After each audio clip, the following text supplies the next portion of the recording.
इस वीडियो में हम समझेंगे वीनस का सेवन्थ एस्पेक्ट वर्क कैसे करता है, वीनस किसी बर्थ चार्ट में किसी प्लेस को कैसे अफेक्ट करता है, और बेसिकली सेवन्थ एस्पेक्ट होगा। सेवन्थ एस्पेक्ट से बाहर नहीं जाएंगे। और इस वीडियो में मैं कुछ ज़्यादा क्रिएटिव भी रहूँगा चीज़ों को लेके। सो वीनस के प्लेसमेंट को सबसे पहले आप समझो। अच्छा, मैंने लास्ट वीडियो में आपको बताया था कि किसी भी प्लैनेट को एनालाइज करने से पहले आप सन को एनालाइज करो कि सन कहाँ पे है। बिकॉज प्लैनेट्स का क्या है, प्लैनेट्स सिर्फ सनलाइट को रिफ्लेक्ट करते हैं। एस्ट्रोलॉजी, ज्योतिष का मतलब होता है लाइट से रिलेटेड प्रोसेसेस। लाइट जो है प्रोसेस बाउंड है। आप जो भी प्रोसेस आप एग्जिस्टेंस में जो भी देखते हो, ये एक प्रोसेस में बंधा हुआ है। कोई भी चीज़ रुकी हुई नहीं है, हर चीज़ चलायमान है। इस चलायमान चीज़ को रखने के लिए ना लाइट के सर्टेन प्रोसेसेस हैं जिसको 12 ज़ोडिएक साइंस कहें हम। और इन 12 ज़ोडिएक साइंस को क्या करते हैं, प्लैनेट्स डिस्टर्ब करते हैं बाय रिफ्लेक्टिंग द सनलाइट। सो सबसे पहले तो आप बर्थ चार्ट में सन देखो, फिर देखो कि आपके रेस्ट ऑफ द प्लैनेट्स कहाँ हैं, और फिर देखो कि एस्पेक्ट्स कहाँ पे पड़ रहे हैं। तो वीनस हम देखेंगे इस वीडियो में। तो वीनस, सपोज आपका वीनस 4th हाउस में है और 10th हाउस को 7th एस्पेक्ट से देख रहे हो। तो वीनस जो होता है ना बर्थ चार्ट में, वो वैल्यू होती है आपकी लाइफ की जो वर्थ होती है, वैल्यू होती है। आप वैल्यू कहाँ से निकाल रहे हो, दैट इज़ वीनस। रेगुलेशन होता है आपके बर्थ चार्ट में, रेगुलेटर होता है, ड्राइविंग फोर्स होता है आपके बर्थ चार्ट में। पैशन तो मैं नहीं बोलूँगा, बट एक चीज़ है कि वीनस जिस हाउस में भी प्लेस्ड होगी ना, वो हाउस काफ़ी ज़्यादा एक्साइटिंग बन जाता है। उस हाउस से रिलेटेड आप काफ़ी ज़्यादा उसको कहेंगे, जिसको कहेंगे कि आप कंफर्टेबल भी रॉन्ग वर्ड है, बट आप बहुत ही ज़्यादा भावुक हो उस जगह को लेके। 6th हाउस में है तो आप अपने वर्क को लेके काफ़ी भावुक हो। 4th हाउस में है तो आप अपने मदर को लेके काफ़ी भावुक हो। 4th हाउस को डिफ़ाइन करता है वीनस। तो वीनस की क्वालिटीज़ आ जाएंगी 4th हाउस में। वीनस चूँकि इंटरनल प्लैनेट है, तो मदर जो होंगी आपकी, वो बहुत ही ज़्यादा इंट्रोवर्ट होंगी और सेक्लूजन में गलत बोल रहा हूँ, बट इंट्रोवर्टेड रहना ही पसंद करेंगी। ज़्यादा एक्सट्रोवर्ट नहीं हो सकती हैं वो, मतलब खुल नहीं सकती हैं। सपोज़ यहाँ पे केतु आ जाता है, शुक्र के साथ केतु का प्लेसमेंट हो जाता है। तो शुक्र के साथ केतु का मतलब है आपको भोग विलास से मतलब ही नहीं है। आपके पास भरे पड़े पैसे होंगे, लेकिन आपको पैसे से मतलब नहीं रह जाएगा। शुक्र को पैसे से भी देखते हैं हम, ऐश्वर्य से देखते हैं, जो ऐश्वर्य आपको मिलता है। तो शुक्र की जो क्वालिटीज़ हैं वो सारी की सारी इग्नोर कर जाते हो आपकी सपोज़ आपको कोई गर्ल अप्रोच कर रही है, तो वो आप इग्नोर करोगे। तो बेसिकली आपने सुना होगा सिग्मा मेल्स, जो कि इग्नोर कर देते हैं इन सब चीज़ों को, या फिर मैं कहूँ कि चीज़ें होते हुए भी आप ओवरलुक करते हो।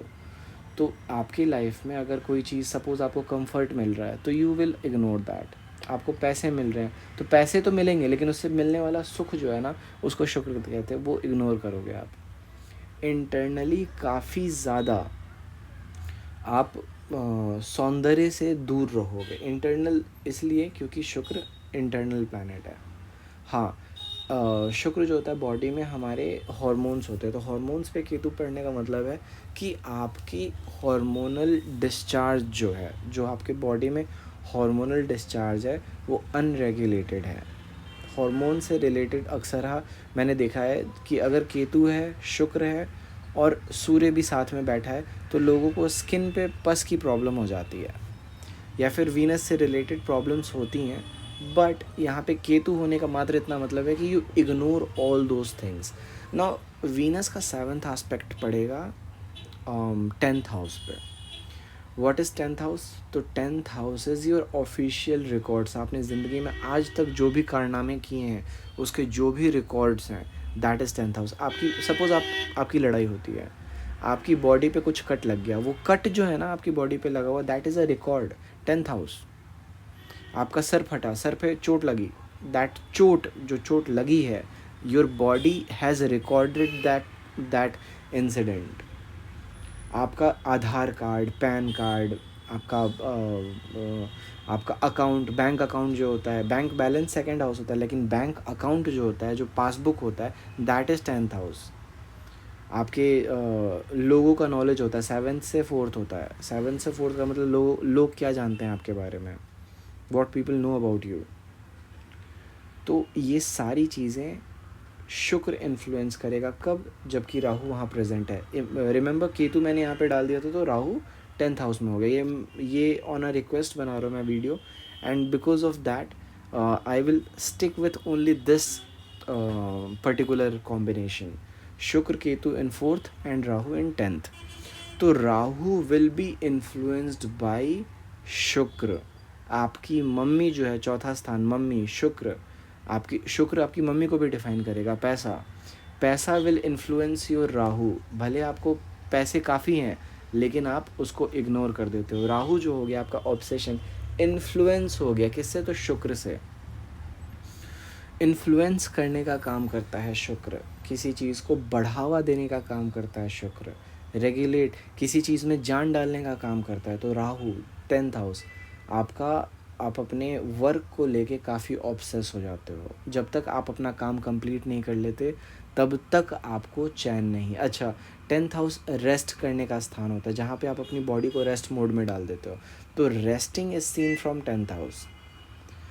Sleeping is 12th house. 11th house is getting comfortable. जब आप बेड पे अपनी बॉडी को रखते हो तो आपकी बॉडी पहले कंफर्टेबल होती है तब स्लीप में जाती है। विदाउट कंफर्ट आप स्लीप में जा ही नहीं सकते। Putting that body in rest mode is 10th house. यहाँ पे राहु होने का मतलब है कि आपको नशे वशे करने का लत लग सकता है या फिर गेमिंग का लत लग सकता है। डोंट कन्फ्यूज इट विथ कि चरस गांजा एंड ऑल ड्रग्स वगैरह। No, it is not at all that. 10th house का मतलब आपको रेस्ट करने से मतलब है, चिल मारने से मतलब है। यहाँ पे राहु होने का मतलब है 10th हाउस डिस्टर्ब्ड है, आप ऑब्सेस्ड हो कि आप रेस्ट में रहो। तो ये एक्चुअली, और यहाँ पे शुक्र का चूँकि 7वां दृष्टि पड़ता है तो शुक्र इंटरनल प्लैनेट है। तो योगा, मेडिटेशन, इंटरनली आप चैन से रहना चाहते हो, इंटरनली आप खुश रहना चाहते हो। आप एक मैंने प्ले पढ़ा था वेयर इट इज़ सेड कि आदमी दुखी इसलिए क्योंकि वो खुश नहीं है। ये सेम कंडीशन है आपके साथ, आप दुखी रहोगे क्योंकि आप खुश नहीं हो। आपको खुश रहने के लिए बहुत सारी चीज़ें मिलेंगी लेकिन आप दुखी होना चूज़ करोगे, आप रेस्ट करना चूज़ करोगे। दुखी भी गलत ही कह रहा हूँ, आप रेस्ट करना पसंद करोगे। 10th हाउस को इन्फ्लुएंस कर रहा है, तो 10th हाउस में आपका राहु इन्फ्लुएंस हो रहा है और शुक्र का 7th एस्पेक्ट। तो इंटरनल हैप्पीनेस, इंटरनल ब्लिस आपको चिल मारने पे मजबूर करिए। ये मैं सच्ची बताऊँ तो ये कंडीशन आपको बहुत हार्डकोर धार्मिक बना देता है। जो आपने हरे कृष्णा हरे रामा देखा होगा, या फिर आप जो लोग होते हैं कि मीराबाई जैसे हो गए, तो ये मीराबाई वाला डेडिकेशन दे देता है। मीराबाई को हर चीज़ का सुख था, पति भी मिला, इतना बड़ा घर मकान भी मिला, बट तब भी वो भक्ति करने निकल गई भगवान की, क्योंकि internally she was happy, she was internally happy because of Lord Krishna, because of भगवान। तो ये आप इंटरनली हैप्पी हो लेकिन आपको एक्सटर्नल हैप्पीनेस से मतलब नहीं है। इंटरनली हैप्पी क्यों हो, क्योंकि शुक्र इंटरनल प्लैनेट है। केतु वहाँ पे आने का मतलब है इग्नोर कर दो उस इंटरनल हैप्पीनेस का मैनिफेस्टेशन, इग्नोर कर दो। और राहु पे 7वीं दृष्टि पड़ने का मतलब है आपका राहु प्योर हो गया, आपका ऑब्सेशन प्योर हो गया।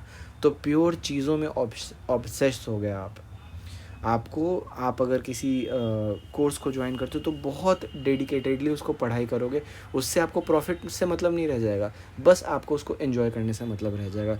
ये बेस्ट चीज़ होता है राहु केतु के एक्सेस पे। अगर केतु के साइड में शुक्र है, यही अगर राहु के साइड में होता तो यू वुड हैव इमेजिन्ड, बर्बाद करके रख देता ये।